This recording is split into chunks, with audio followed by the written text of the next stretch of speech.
Today our topic is anomalous behavior of lithium. Okay ji, anomalous behavior of lithium. सबसे पहले इसका meaning क्या है, इसके साथ साथ एक और आपको जुड़ेगा topic and its diagonal relationship, क्योंकि ये दोनों टॉपिक मैंने आप लोगों को साथ साथ ही कराए थे ना. डायगोनल रिलेशनशिप विद एमजी, ये दोनों टॉपिक एक साथ आएंगे. तो anomalous behaviour of lithium and its diagonal relationship with MG. आपको ये बात बताई थी, जो लोग एक ही ग्रुप में होते हैं उनकी जो प्रॉपर्टीज होती हैं वो क्या होती हैं, सिमिलर है ना. केमिकल प्रॉपर्टीज और फिजिकल प्रॉपर्टीज सिमिलर होती हैं. केमिकल प्रॉपर्टी का रीजन क्या होता है कि उनके आउटर शेल में इलेक्ट्रॉन बिल्कुल सेम होते हैं. तो लिथियम हो गया, सोडियम हो गया, पोटेशियम हो गया, रुबिडियम हो गया, सीजियम हो गया और फ्रांशियम हो गया. तो फिजिकल प्रॉपर्टीज में तो थोड़ा चेंज होता है, लेकिन जो केमिकल प्रॉपर्टीज हैं वो अप्रोक्सीमेटली सभी की सेम होती है ना. लेकिन इस ग्रुप के अंदर लिथियम जो है वो गंदी औलाद है. क्यों है जी लिथियम गंदी औलाद? क्योंकि उसकी प्रॉपर्टीज अपने ग्रुप मेंबर के साथ या अपने घर वालों के साथ मैच नहीं करती. ठीक है. तो first of all, what is anomalous behaviour? इसका मतलब होता है डिफरेंट बिहेवियर. तो क्या लिथियम अपने घर वालों के साथ डिफरेंट बिहेवियर दिखा रहा है? तो इसका रीजन है यस सर, है ना. इसका आंसर है यस सर, कि सर लिथियम जो है वो अपने घर वालों से वो प्रॉपर्टी डिफरेंट दिखा रहा है. इसे एनोमैलस बिहेवियर कहते हैं. लेकिन इसकी जो प्रॉपर्टी मैच करती है वो इसके डायगोनल में प्रेजेंट जो एलिमेंट है उसके साथ बहुत ज्यादा मैच होती है. और वो कौन है डायगोनल में present element? That is magnesium. तो डायगोनल पता होगा क्या होता है डायगोनल? डायगोनल होता है मैथ्स के अंदर कि स्क्वायर की अपोजिट कॉर्नर्स को मिलाने वाली जो लाइन होती है वो डायगोनल होता है. तो अब ये लाइन वैसे ही लग रही है ना, इसलिए हमने रख दिया डायगोनल रिलेशनशिप.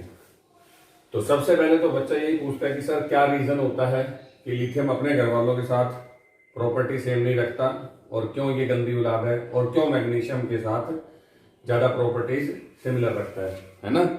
और फिर उसके बाद बच्चा पूछता है सर ये प्रॉपर्टीज कौन कौन सी है. तो मुझे सिर्फ दो ही टॉपिक बतानी है. तो फर्स्ट ऑफ ऑल, लिथियम की अपने घर वालों से क्यों नहीं बनती? बताइए शाबाश, क्या रीजन है इसका? बताया था मैंने आप लोगों को. हाँ जी, यस और नो तो बोला करो यार. यस और हाँ, बिल्कुल बिल्कुल बिल्कुल. एक नंबर पे है स्मॉलर साइज. ये सबसे इंपॉर्टेंट बात है. स्मॉलर साइज होने से क्या हुआ कि इलेक्ट्रॉन जल्दी निकलेगा या मुश्किल से निकलेगा? जल्दी बोलिए. मुश्किल से निकलेगा. तो छोटे साइज के कारण इसका पोलराइजेशन बहुत ज्यादा हो जाता है. High polarization power. याद कीजिए, मैंने आपको फायंस का रूल बताया था, है ना. तो जितना कैटायन छोटा होता है उसकी पोलराइजिंग पावर क्या होती है, उतनी ही ज्यादा होती है. और पोलराइजिंग पावर से कोवलेंट कैरेक्टर भी ज्यादा हो जाते हैं. अब NaCl कैसा है? जल्दी बोलिए शाबाश. NaCl आयनिक है, कोवलेंट है? NaCl आयनिक है, लेकिन छोटे साइज के कारण इसकी पोलराइजेशन पावर ज्यादा हो गई और इसमें कोवलेंट कैरेक्टर आ गए. और कोवलेंट कैरेक्टर आने से नॉर्मल सी बात है ना, सारा काम अपोजिट हो गया. और थर्ड नंबर पे आप इसका रीजन लिख के आओगे, हाई आयोनाइजेशन एंथैल्पी. तो इन तीन रीजन के कारण से लिथियम बाकी ग्रुप मेंबर की तरह इलेक्ट्रॉन जल्दी नहीं दे पाता. ठीक है जी. और अगर ये जल्दी इलेक्ट्रॉन नहीं दे पाएगा तो ऑब्वियस बात है ये एल्कली मेटल से डिफर हो जाएगा. अब सेम टू सेम साथ वाले ग्रुप के साथ इतनी ज्यादा इसकी क्यों बनती है, तो उसके भी मैं आपको तीन रीजन देता हूं. ठीक है ना. अब एक बात बताओ, इधर आने पे साइज क्या होता है? जल्दी बोलो. अगर मैं लिथियम के बाद इधर आऊंगा साथ वाले ग्रुप पे उधर जाने के लिए, तो साइज में क्या होगा? डिक्रीज. हाँ, डिक्रीज होगा. और नीचे आने पे साइज क्या होगा? हाँ, तो लिथियम का पड़ोसी बेरिलियम है या मैग्नीशियम है? लिथियम का बिल्कुल साथ वाला मेंबर. लिथियम के साथ वाला बेरिलियम है. तो बेरिलियम तो लिथियम से छोटा है, लेकिन मैग्नीशियम बेरिलियम से बड़ा है, तो मतलब मैग्नीशियम और लिथियम दोनों के दोनों बेरिलियम से बड़े हैं। तो अब मैं 3 रीजन बताता हूं कि इनकी बनती क्यों है। तो फर्स्ट रीजन है कि दोनों का एटॉमिक रेडियस बिल्कुल सेम है। बिल्कुल सेम का होता है अप्रोक्सीमेटली, ये 154, ये 160। तो फर्स्ट नंबर पे एटॉमिक साइज सेम। और नॉर्मल सी बात है, जो सेम ग्रुप वाले होते हैं उनकी प्रॉब्लम्स क्या होती हैं, एक जैसी के डिफर। जो सेम ग्रुप से होते हैं, आपके दादाजी की प्रॉब्लम और आपकी प्रॉब्लम सेम होगी। बिल्कुल। तो जो सेम ग्रुप के बच्चे हैं उनकी प्रॉब्लम सेम होती है। दूसरे नंबर पे सेम पोलराइजिंग पावर।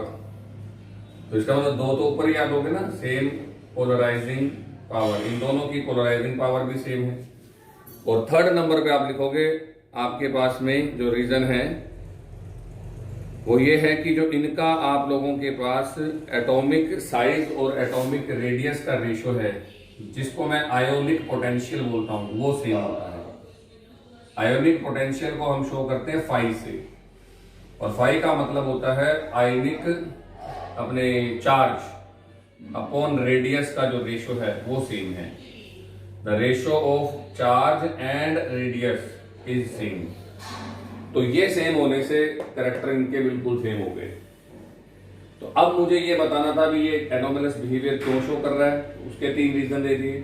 मैग्नीशियम से दोस्ती क्यों ज्यादा है, उसके भी 3 रीजन दे दिए, है ना।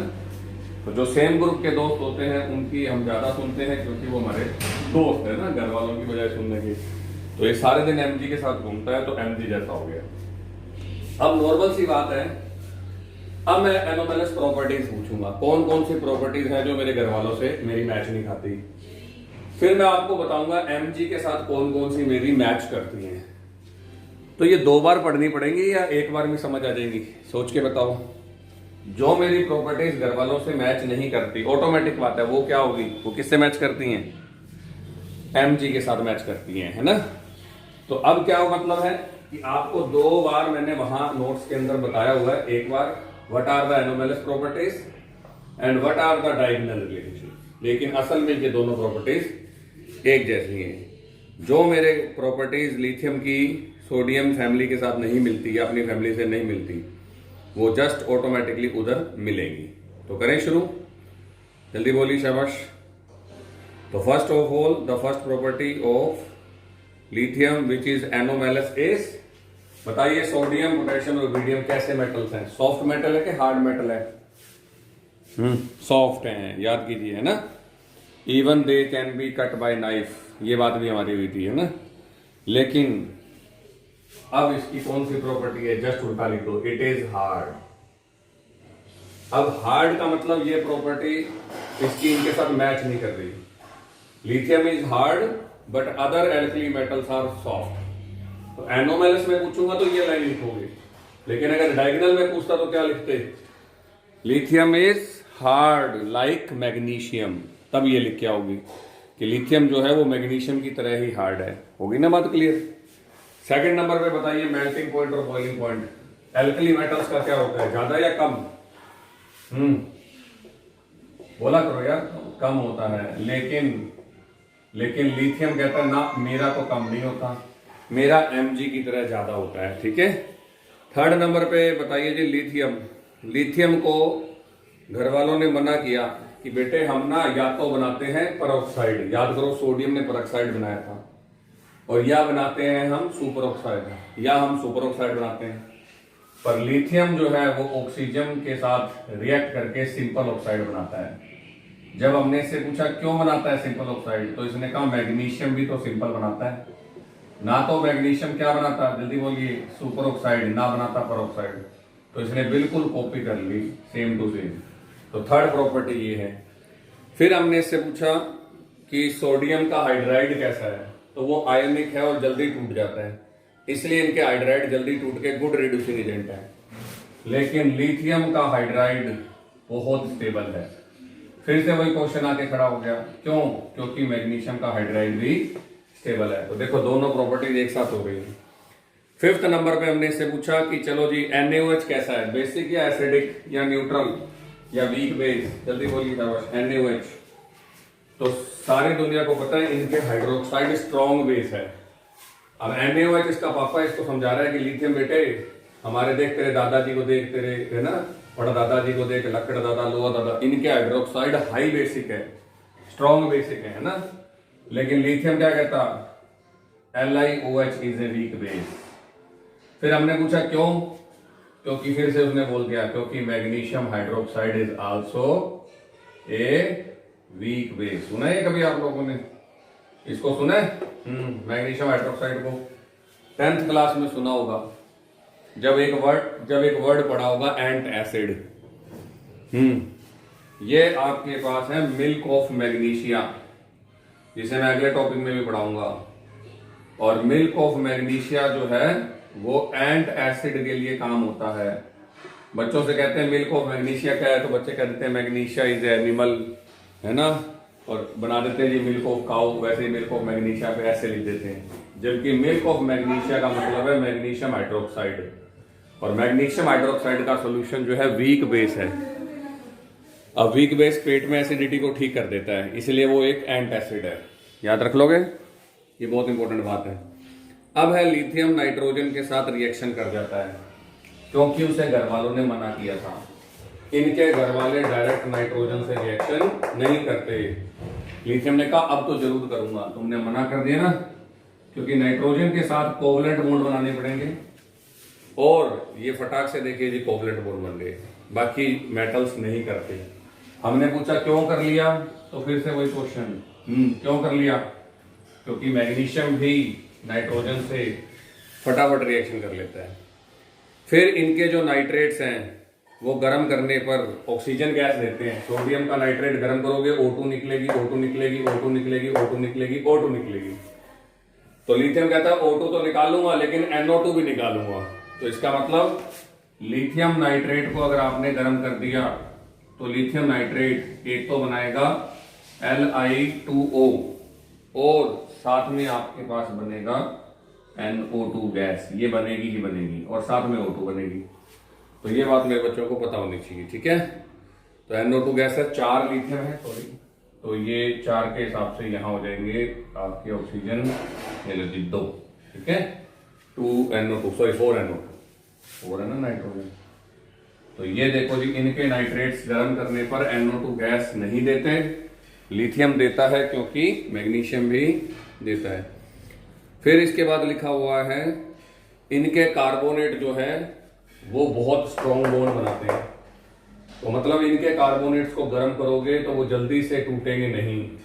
लिथियम का कार्बोनेट कोवलेंट बॉन्ड होता है और वो बीच में से फटाक से अपना बॉन्ड तोड़ के CO2 रिलीज कर देता है। तो Li2CO3 will easily decompose into Li2 और CO2। अब क्यों हो जाता है और वो बाकी क्यों नहीं होते? क्योंकि अगर आप लोगों को CO2 छोड़नी है तो क्या बनाना पड़ेगा, ये देखो ध्यान से। अगर आप बात करते हो ना कि इसके ये बॉन्ड स्ट्रोंगर कैसे होते हैं, इसके क्यों नहीं होते, तो कार्बोनेट को अगर आप गर्म करते हो तो CO2 निकलेगी ही निकलेगी। लेकिन CO2 के साथ क्या बन रहा है ये बताइए? ये बन रहा है सिंपल ऑक्साइड। और अभी 2 मिनट पहले देखा था आप लोगों ने कि इस फैमिली की जान निकल रही थी सिंपल ऑक्साइड बनाने में। क्या सोडियम सिंपल ऑक्साइड बनाता है? मैंने कल परसों पढ़ाया था, जल्दी बोलिए। नो सर, पर ऑक्साइड बनाता है। क्या पोटेशियम, रुबिडियम और सीजियम सिंपल ऑक्साइड बनाते हैं? तो जवाब है नो सर। तो मैंने इनसे पूछा भी तुम गर्म करने पर जल्दी से CO2 दे ही नहीं रहे, तो कहते हैं सर कैसे दे दे, हमें बनाना पड़ेगा सिंपल ऑक्साइड। अभी हम हमारे बच्चे को मना कर रहे थे कि सिंपल ऑक्साइड नहीं बनाना। तो ये बात आपको पता होना चाहिए, ठीक है।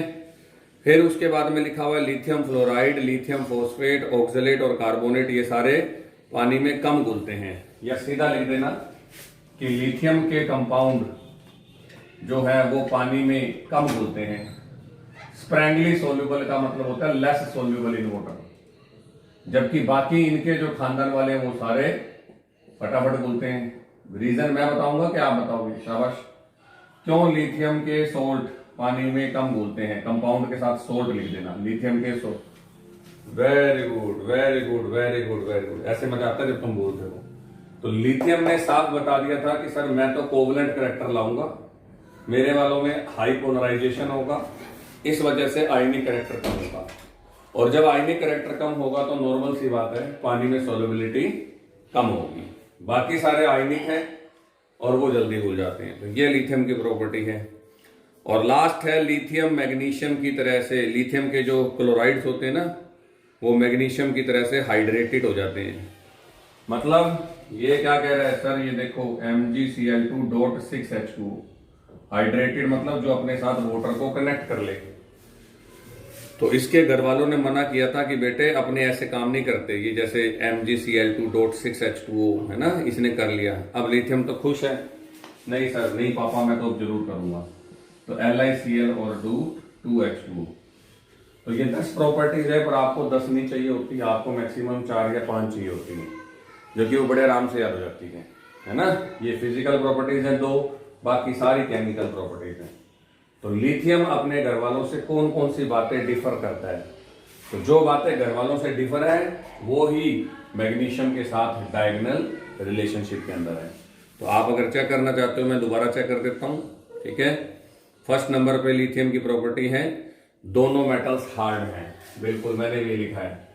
फिर लिखा हुआ है दोनों के मेल्टिंग पॉइंट और बॉइलिंग पॉइंट ज्यादा है। फिर थर्ड लिखा हुआ है दोनों पानी के साथ स्लोली रिएक्ट करते हैं, बिल्कुल। और ये वीक बेस है, बिल्कुल लिखा हुआ, पानी के साथ इनकी रिएक्शन स्लो है। जबकि सोडियम तो पानी के साथ क्या करता है? बोलिए बोलिए बोलिए। आग लगा आग लगा देते हैं। हाँ, तो ये एक और डाल देता हूं अगर आप चाहते हो तो। Slowly react with water, lithium slowly react with water. बाकी सारे तो आग लगाने को तैयार बैठे हैं। फिर है कि दोनों मेटल्स नाइट्रोजन से रिएक्ट करते हैं, बिल्कुल मैंने लिखवा दिया, दोनों मेटल नाइट्रोजन से रिएक्ट करते हैं। फिर लिखा हुआ है दोनों के जो ऑक्साइड है, ठीक है ना, वो नॉर्मल है, बिल्कुल ये भी लिखवा दिया, दोनों के ऑक्साइड नॉर्मल है। फिर उसके बाद मैंने लिखा है कि कार्बोनेट जल्दी डिकम्पोज हो जाते हैं लिथियम और मैग्नीशियम के, तो ये भी लिखा हुआ है लिथियम और मैग्नीशियम के कार्बोनेट जल्दी डिकम्पोज होते हैं। फिर लिथियम और मैग्नीशियम के नाइट्रेट NO2 लिबरेट करते हैं, बिल्कुल NO2 लिबरेट करते हैं। फिर लिखा है क्लोराइड जो है लिथियम के और मैग्नीशियम के वो हाइड्रेटेड होते हैं, मतलब वाटर को अपने साथ हाइड्रेटेड फॉर्म में कनेक्ट कर लेते हैं। फिर लिखा हुआ है लिथियम और मैग्नीशियम के हाइड्रोक्साइड वीक बेस हैं। तो बस फिर अप्रोक्सीमेटली सारी प्रॉपर्टी जो है वो आ गई। ये वाली प्रॉपर्टी और ये वाली प्रॉपर्टी सेम है। जो पानी में घुलेगा नहीं इसका मतलब उसकी पानी से बनती नहीं तो वो रिएक्ट भी नहीं करता। तो ये एक ही बात है, चाहे इसको सेव कर दो, नहीं थोड़े जाओ। क्या ये क्लियर हुआ टॉपिक? जल्दी बोलिए, शाबाश। यस सर, ठीक है। तो ये टॉपिक था कि anomalous behaviour of lithium and its diagonal relationship with magnesium. मतलब लिथियम का डिफरेंट बिहेवियर अपने ग्रुप मेंबर के साथ और मैग्नीशियम के साथ सिमिलर बिहेवियर। रीजन दोनों के सेम है, बस उसमें ये बात जरूर एक्स्ट्रा लिख के आओगे, साइज स्मॉल है, साइज स्मॉल है, हाइयर पोलराइजेशन पावर है, हाइयर पोलराइजेशन पावर है। पर कोई मेरे से पूछता है कि मैग्नीशियम के साथ इतनी बनती क्यों है, तो मैं बच्चों को कहता हूं ये जरूर लेके आओ कि लिथियम का और मैग्नीशियम का चार्ज अपॉन रेडियस का रेशो, ठीक है जी, चार्ज अपॉन रेडियस का जो रेशो है वो बिल्कुल सेम होता है, जिसको हम बोलते हैं आयनिक पोटेंशियल, ठीक है ना। Ratio of charge and potential is same और magnesium and lithium. Now our next topic is important compounds of alkali metals। तो इनमें मैं आपको स्टार्ट कराता हूं सबसे पहले कंपाउंड्स ऑफ सोडियम, क्योंकि सबसे ज्यादा सोडियम की कंपाउंड्स हैं। तो इंपॉर्टेंट कंपाउंड्स ऑफ सोडियम, तो सोडियम से शुरू करते हैं। सोडियम का जो फर्स्ट आपके पास है दैट इज सोडियम कार्बोनेट। और सोडियम जो कार्बोनेट है इसको हम लोग बोलते हैं सोडा ऐश। ये लीजिए Na2 एंड CO3। इसके लिए लिखा हुआ है बेटे it is normally known as soda ash. और ज्यादातर बच्चे इसको मिक्स कर लेते हैं किसके साथ? वॉशिंग सोडा के साथ। तो वॉशिंग सोडा में थोड़ा सा फर्क होता है, और वो क्या फर्क होता है? Dot 10H2O। हाँ, तो एक अगर मेरे बच्चों से कोई पूछेगा तो वो पूछेगा वॉशिंग सोडा के बारे में, ठीक है। और एक और अगर आपसे कोई पूछेगा वॉशिंग सोडा के अलावा, तो दैट इज, एक मिनट, चलो वो भी आगे आ ही जाएगा। तो ये आपके पास दो मेन है, ठीक है। तो अब जो इसको बनाने का मेथड है वो बहुत इंपॉर्टेंट है, और ये फर्स्ट मेथड है। मेथड ऑफ प्रिपरेशन के अंदर जो फर्स्ट मेथड है वो सबसे इंपॉर्टेंट है, क्योंकि उसका नाम है ना। तो मैं डायरेक्ट पूछ सकता हूं, व्हाट इज सॉल्वेज प्रोसेस, है ना, give reactions related with it. अब सॉल्वे प्रोसेस आधे बच्चों को याद ही नहीं रहेगा कि जो सॉल्वे प्रोसेस था वो किसके लिए था, तो रिएक्शंस तो याद रहना बड़ी मुश्किल बात है। इसमें 4 रिएक्शंस होती है जिनके थ्रू हम लोग Na2CO3 को प्रिपेयर करते हैं। बिल्कुल सिंपल रिएक्शंस है। फर्स्ट रिएक्शन होती है जब आप लोग अमोनिया के अंदर CO2 डाल देते हो, तो अमोनिया में CO2 डाल करके ये फर्स्ट रिएक्शन है। तो 2NH3CO2 और साथ में एक्सेस होता है वाटर का। तो जब आप लोग फर्स्ट रिएक्शन शुरू कराते हैं तो उसके अंदर अमोनिया और CO2 को डाल करके H2O के साथ कनेक्ट कर देते हैं। देखो इधर ध्यान से, NH3 है ना, कितने NH3 है, बोलिए शाबाश, 2। दोनों हाइड्रोजन इसको दे दो, तो क्या ये NH4 का ट्वाइस बन गया, जल्दी बोलिए शाबाश, NH4 NH4, ओके। और बाकी बचा हुआ क्या रह गया, CO3। तो फर्स्ट स्टेप के अंदर आपका बनता है अमोनियम कार्बोनेट। तो सॉल्वे प्रोसेस के फर्स्ट स्टेप में हम लोग अमोनिया की और CO2 की रिएक्शन करा के अमोनियम कार्बोनेट बनाते हैं। सेकेंड स्टेप के अंदर हम इसे बाइकार्बोनेट में चेंज कर देते हैं। तो दिस इज अमोनियम कार्बोनेट, और इसको फिर से CO2 और H2O के एक्सेस में डाल देते हैं।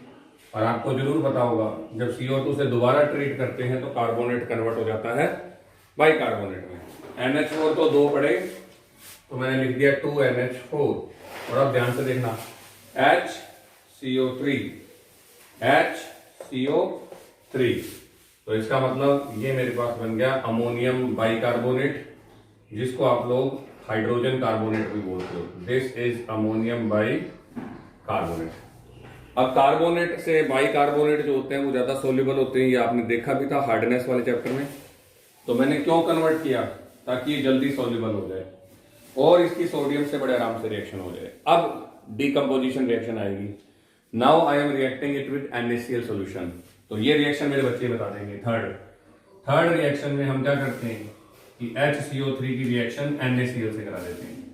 तो नमक के सोल्यूशन में रिएक्शन करते क्या होने वाला है, एक का प्लस और एक का माइनस, एक का प्लस और एक का माइनस, और आपके पास बनेगा सोडियम बाइकार्बोनेट, साथ में बनेगा आपके पास अमोनियम क्लोराइड। ये देखिए डबल डिकम्पोजिशन। और अब एक रिएक्शन बता रहा हूं जो आगे भी बार बार काम आएगी। अगर कार्बोनेट को बाइकार्बोनेट में चेंज करना है तो CO2 के एक्सेस के साथ रिएक्शन करा दो, और अगर बाइकार्बोनेट को कार्बोनेट में चेंज करना है तो उसे गर्म कर दो। तो मुझे लास्ट स्टेप में क्या चाहिए, क्या बनाने निकला हूं मैं, what is the method of preparation, किसको बनाने निकले हम, तो दैट इज सोडियम कार्बोनेट।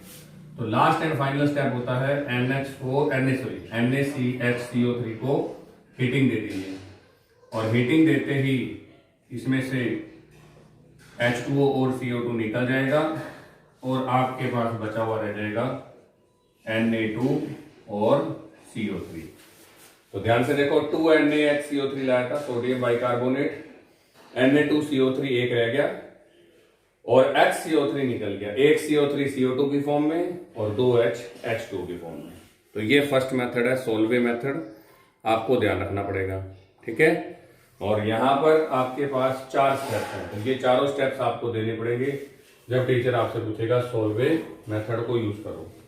तो यहाँ KCl क्यों नहीं लेके आते, क्योंकि KCl की सोल्युबिलिटी बहुत ज्यादा होती है और वो KHCO3 की फॉर्म में प्रेसिपिटेट नहीं होता। तो फर्स्ट स्टेप में क्या किया, अमोनियम कार्बोनेट बनाया, सेकंड में बाइकार्बोनेट बनाया, फिर अमोनियम बाइकार्बोनेट को सोडियम बाइकार्बोनेट में कन्वर्ट किया, और लास्ट में गर्म करके सोडियम कार्बोनेट बनाया। तो इसको हम कैसे कैसे यूज करते हैं, इसको हम यूज करते हैं वॉशिंग सोडा की फॉर्म में, जिसका फॉर्मूला लगा दिया। एक होता है आपके पास इफ्लोरिसेंट सोडा, उसका नाम बता रहा था मैं, तो उसका छोटा सा फॉर्मूला वो यही बता देता हूं, Na2CO3.1H2O। इसको बोलते हैं इफ्लोरिसेंट सोडा। तो कोई आपसे पूछ ले तो दैट इज Na2CO3.10H2O। तो इसी फॉर्मूले से 3 आपके नाम डिराइव हो रहे हैं, एक सोडा ऐश, एक वॉशिंग सोडा और एक इफ्लोरिसेंट सोडा। और अब यूजेस बताने पड़ेंगे। फिजिकल प्रॉपर्टी कैसा होता है सरफ? सरफ होता है क्रिस्टलाइन। कभी देखे सरफ को धूप में? घर पे ले जाके देखना धूप के अंदर, तो वो चमकता हुआ नजर आएगा, ठीक है ना। अब उसके बाद में आता है जी नेक्स्ट नंबर पे आपके पास कि सर इफ्लोरिसेंस। अगर मैं सोडियम कार्बोनेट को यानी कि वॉशिंग सोडा को छोड़ दूं हवा में खुला या धूप में खुला छोड़ दूं तो उसके वाटर जो है वो मॉलिक्यूल्स उड़ जाते हैं। इस प्रोसेस को बोलते हैं इफ्लोरिसेंस। इफ्लोरिसेंस। तो कल को कोई पूछ ले सर क्या प्रोसेस है, कुछ नहीं करना, बच्चों वाला काम है। Na2CO3.10H2O। हाँ जी, क्या धूप में गर्मी है? यस और नो? क्या धूप में कपड़े सूख जाते हैं? यस सर, क्योंकि धूप में पर्टिकुलर टेम्परेचर बढ़ता जाता है। तो हवा में जब एक्सपोज करते हो तो आपके पास जो प्रोसेस है वो इफ्लोरिसेंस है। क्यों? क्योंकि उस प्रोसेस से इफ्लोरिसेंट सोडा बनता है। तो ये जो आपके पास है इफ्लोरिसेंट सोडा है प्लस में 9H2O। इस प्रोसेस का नाम मैंने लिख दिया इफ्लोरिसेंस। कल को पेपर में डायरेक्ट पूछ सकता है। फिर कोई पूछ रहे हैं मेरे से इफेक्ट ऑफ हीट। अगर मैं गर्म कर दूंगा तो क्या होगा बताइए, शाबाश। तो गर्म करने पर ऑब्वियस बात है सारे के सारे पानी के जो मॉलिक्यूल्स हैं वो उड़ जाएंगे।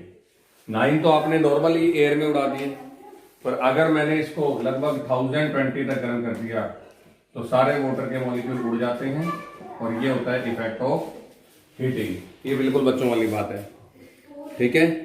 फिर है रिएक्शन विद एसिड। कौन सा एसिड पसंद है, जल्दी बोलिए, शाबाश। रिएक्शन विद एसिड में कौन सा एसिड? HCl। बिल्कुल, मुझे भी वही पसंद है, क्योंकि जो रिएक्शन याद हो जाए वो लिखो। HCl में मैं उठा लाया Na2CO3.10H2O प्लस HCl। अब एक का प्लस और एक का माइनस, मुझे बिल्कुल मुश्किल नहीं लग रही रिएक्शन, बच्चों वाला रिएक्शन है। क्या होगा बोलिए, कितने Na हैं? 2 और Cl इधर से निकल जाएंगे। क्या निकल के चला गया बोलो? NaCl। बिल्कुल बिल्कुल, है ना। और साथ में क्या होगा? Na2CO3। 10H2O दिखाओ ना दिखाओ इसका कोई फर्क नहीं पड़ता, क्योंकि ये हाइड्रेटेड फॉर्म में कनेक्टेड है। उसके बाद में किसी ने पूछा सर इधर क्या बच गया? इधर 2 H बच गए, इधर CO3। H2CO3 एक वीक एसिड है जो टूट के बनाता है H2O और CO2। तो चाहे आप मत लिखना इसको, ठीक है। फिर किसी ने बोला sir reaction with carbon dioxide. हाँ जी, CO2 के साथ, तो वो तो मैंने अभी बताया था। अगर सुनो कार्बोनेट में ज्यादा CO2 डाल दें तो वो क्या बन जाता है? लिखा पड़ा बोर्ड पर, और वो अमोनियम के लिए लिखा है। अब मैं सोडियम के लिए लिख देता हूं, ठीक है। तो रिएक्शन विद CO2 ये बड़ी अच्छी रिएक्शन है। फिर आपको उसमें एक चीज भी बताऊंगा। तो रिएक्शन विद CO2 में Na2 और CO3, फिर आप डालोगे CO2 और ऑब्वियस बात है एक्वा सॉल्यूशन है NaHCO3 तो तेरे पास बन गया 2NaHCO3। तो ये बाइकार्बोनेट को बनाने का मेथड है जो मुझे अगले चैप्टर में चाहिएगा, तो मैं आपसे पूछूंगा क्या करें। तो दोबारा सुन लो, कार्बोनेट्स को अगर आप लोग हाँ जी एक्स्ट्रा CO2 के साथ एक्सेस कराते हो तो बाइकार्बोनेट बन जाता है। ये बात है बच्चों को। और बाइकार्बोनेट को बहुत ज्यादा हीटिंग करते हो तो वो कार्बोनेट में, तो ये दोनों रिएक्शंस आनी चाहिए। How you can convert carbonate into bicarbonate and how can you convert bicarbonate into carbonate. तो कार्बोनेट को एक्सेस CO2 के साथ रिएक्ट करके बाइकार्बोनेट में बदल सकते हैं और बाइकार्बोनेट को गर्म करके कार्बोनेट में बदल सकते हैं। और लास्ट है रिएक्शन विद सोल्ट। ये भी ऐसे ही है, कोई खास बात नहीं है। रिएक्शन विद सोल्ट का मतलब है डबल डिकम्पोजिशन। तेरा प्लस मेरे पास, मेरा प्लस तेरे पास। ये लो जी, आ जाओ। BaCl2। तुम बताओगे जी क्या होगी रिएक्शन, मैं नहीं बताऊंगा। जैसे ही आपने Na2CO3 में क्या डाला? BaCl2 डाला, क्या होने वाली रिएक्शन?